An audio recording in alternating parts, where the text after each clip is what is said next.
Como é que é isso?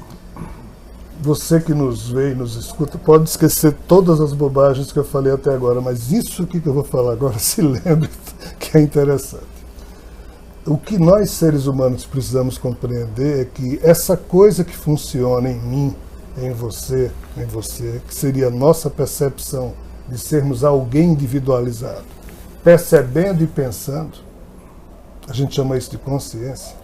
A nossa consciência, ela funciona de modo ininterrupto, ou seja, na hora que esse corpo aqui morre, algo em você continua existindo, exatamente pensando o que você pensa quando tinha o corpo. Concordo. Quando o seu espírito já tem colagens suficientes, que ele não fica submetido à força do ego daquela vida em que ele está perdendo o corpo naquela hora, tá? Ele, na hora em que se livra da influência do corpo que está morrendo, ele se assume perispiritualmente de acordo com a forma que lhe der mais satisfação mental e espiritual, pois que é esta, entre aspas, a personalidade que aquele espírito, naquele marco espiritual dele naquela hora, possui. E é assim que ele vai para um daqueles andares aí. Exatamente. Agora, eu não posso tapear ninguém do prédio lá. Se eu, enquanto Rogério, tenho um ego muito forte, quero ser Rogério e sou Rogério, e aí o coitado do meu espírito não tem opção, porque devido ao meu grau de afetação psíquica, eu marco no meu espírito a força da minha afetação, aí quando esse corpo morre, o espírito assume-se exatamente como Rogério, o que não é bom. Isso poderíamos. Aí você está dizendo. Isso seria uma involução? Porque diz que o espírito não evolui. Não, é um estacionamento. Estacionamento. Involução não existe nunca, né? Não existe retrogradação. Não existe. Mas complicação, sim. Você pode ser um espírito profundamente equilibrado, com méritos espirituais, não precisaria nem encarnar, mas porque um afeto espiritual seu vai encarnar, e você se acha útil, ou mesmo responsável por alguma coisa do passado, e você resolve vir junto só para dar um apoio, se você errar aqui, e a Terra é um pântano lodoso que a gente escorrega o tempo inteiro, é inevitável, se você não soubesse limpar, manter o coração sereno, e não apropriar arquivos negativos no seu espírito, você sai pior do que quando entrou. Aí tem que administrar aquilo, isso chama-se karma. Vamos voltar aqui à questão, depois tem mais coisas para te perguntar sobre hoje, inclusive, mental, mas vamos falar da yoga. Eu já entrevistei algumas pessoas aqui sobre yoga. Cria yoga disso, yoga daquilo, existem muitas yogas. Todas essas yogas, elas têm, existem as yogas físicas, né? De posturas físicas, né? A pessoa fica assim, faz aquelas posições e tal, e você está falando da mental, que é uma yoga mental. Você pode falar um pouquinho da diferença de cada uma e se todas têm a sua utilidade, digamos assim? Todas têm. Qualquer processo de yoga é maravilhoso por si só, porque simplesmente é uma técnica que viabiliza processos que deveriam ocorrer no circuito fechado das nossas personalidades, e como a vida às vezes não permite e a nossa falta de vigilância contribui para isso, então a yoga repõe essa incompetência nossa, fazendo com que esses processos possam fluir no seu circuito fechado. Então qualquer forma de yoga funciona, é válida. Mas qual é a questão? Na Índia, por exemplo, onde a terra da yoga, quando alguém lá resolve, quando o marido chega para a mulher e diz: minha filha, eu resolvi me dedicar agora à minha iluminação. Sim. Eu vou passar 5 anos no Tibete, lá numa montanha, A esposa olha e diz: oh, meu querido, maravilha. Lhe apoio. Aqui no Brasil, se alguém fizer isso, a esposa diz: ah, você não quer nada comigo, você já não me ama. É isso assim. E vice-versa. O Brasil, que eu digo, é o Ocidente. Claro, o Ocidente. Eu estou brincando um pouco. Mas assim, o Oriente valoriza isso. Nós, no Ocidente, como somos profundamente ignorantes em relação ao valor disso, nós não temos uma cultura que valoriza. Então, para a gente aqui, Fazer yoga é você ir para algum lugar, para uma academia, para isso, para aquilo. Para fazer posturas corporais, você tem que tirar 2 horas do seu tempo. Isso. Para fazer isso, para que essas posturas corporais... Às vezes muitas vezes fazendo o que você não gosta. Você está fazendo uma coisa e você não está se sentindo bem, mas o teu instrutor está mandando você ficar assim, então Isso. é um suplício ao invés de ser uma... Mas assim, a sensação do suplício é porque para quem está desalinhado com esse Sem tipo dúvida. de prática, sempre vai criar, Claro. a mudança cria, né, essa sensação de... Mas concordo com você e assino embaixo. Essa sensação de que você tem que fazer isso aqui ajuda. Por quê? Porque a prática de posturas físicas termina interferindo na sua condição mental. Pacifica mentalmente, pacifica emocionalmente, para que a partir de um exercício respiratório profundo, você comece a praticar outras etapas de uma yoga mais profunda. Mas o que é que estamos falando aqui?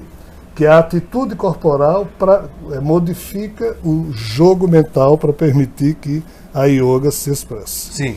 Eu pulei essa etapa das posturas físicas Muito bom, com o mentalma. Muito bom, claro. Tá certo? Mas eu faço. Mas faço nessas horas que eu posso. Então, assim, eu criei um método meio brasileiro Tá, claro, tem que...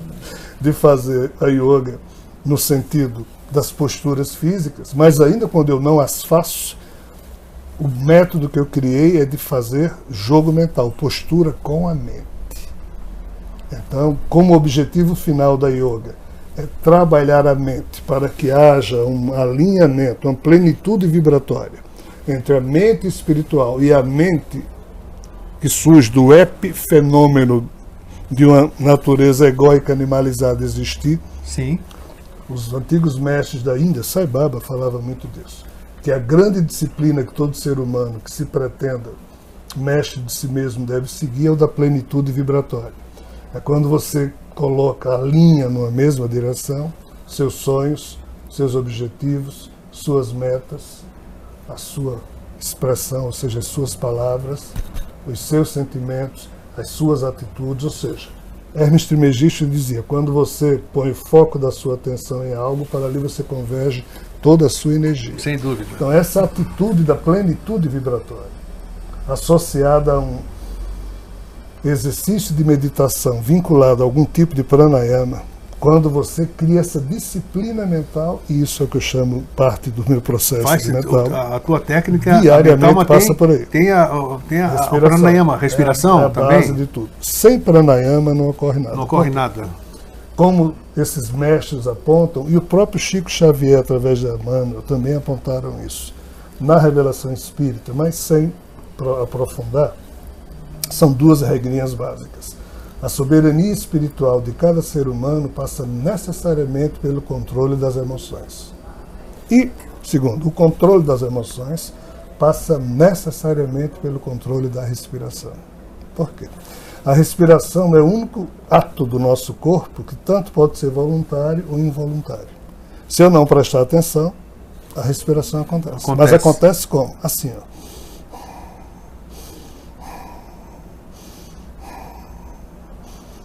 Que é como a gente estava respirando. Sim. Mas acontece que você pode respirar assim.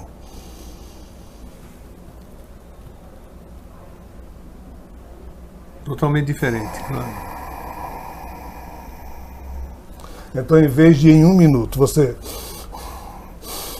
Ou seja, respirar 14 a 17 vezes, você pode, em 1 minuto, respirar 5, 6 vezes. E respirar 5, 6 vezes em 1 minuto, que vantagem me traz? Muito. É mesmo? Veja só.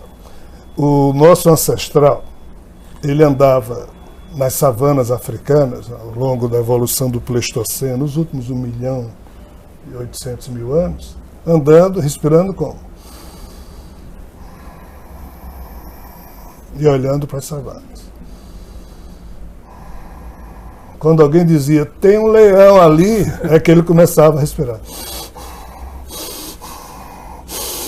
Para poder já te dá... preparar a musculatura para fugir. Tanto é quando você fica com raiva também, você começa isso é verdade. Qual o drama da gente hoje? É que nós respiramos como sendo o padrão normal da gente, só que não tem nenhum leão atrás da gente. Isso chama-se ansiedade. É a presença da agonia psíquica a cada segundo da sua vida, seu corpo produzindo hormônios e seu nível de respiração num processo de fuga ou de enfrentar um monstro quando não tem monstro a ser enfrentado. Dizem que a respiração te acelera a tua morte, não é isso? Se você respirar mal. Exatamente. Quando você respira dessa forma, absorver mais riqueza, quando você aumenta o seu nível respiratório, quando você, em vez de inspirar, reter e expirar em 3 segundos, quando você inspira em 3 segundos, quando você retém o ar, 2 segundos, quando você expira em 3, ou seja, quando você aumenta o seu nível respiratório, quando você torna o mais lento, mais riqueza você absorve no ato de respirar, quando você segura um pouco, mais tempo você dá para o seu organismo físico e também espiritual a trabalhar o prana e a troca das riquezas do ar nas células do seu corpo físico e a toxina que sai das células que você expira. Quanto mais profundamente você expirar, mais se livra da sujeira. Hoje você respira dessa forma? Não? Consegue respirar dessa forma? Naturalmente? Naturalmente ou você precisa controlar a tua respiração? Hoje em dia, se eu perguntar como é que você estava respirando há pouco tempo atrás, aí você não sabe. Você nem ninguém. A gente tem que parar para prestar atenção. Na hora que a gente vai prestar atenção na respiração, a gente já não se lembra. Tanto é que qualquer meditação, preste atenção na sua respiração. Começa assim, né? Então hoje, independente do que eu possa estar fazendo, há um piloto automático, entre aspas, que tenta sempre aprofundar a respiração, independente do que eu esteja fazendo. Então, isso implica dizer que sempre que eu estou num carro dirigindo, para num sinal, algo em mim tem vontade de aprofundar a respiração. Interessante.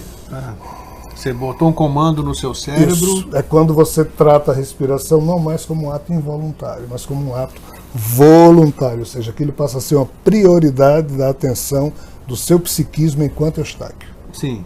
Então, se você está no avião, se você está fazendo nada, vendo uma paisagem, você está numa fila de banco, o rebanho humano não aproveita esse tempo para... Não aproveita mesmo. Não. Ao contrário, fica nervoso, fica ansioso, chateado. Primeiramente por desconhecimento. Isso, total, então a nossa ignorância em relação às coisas espirituais nos conduzem a isso.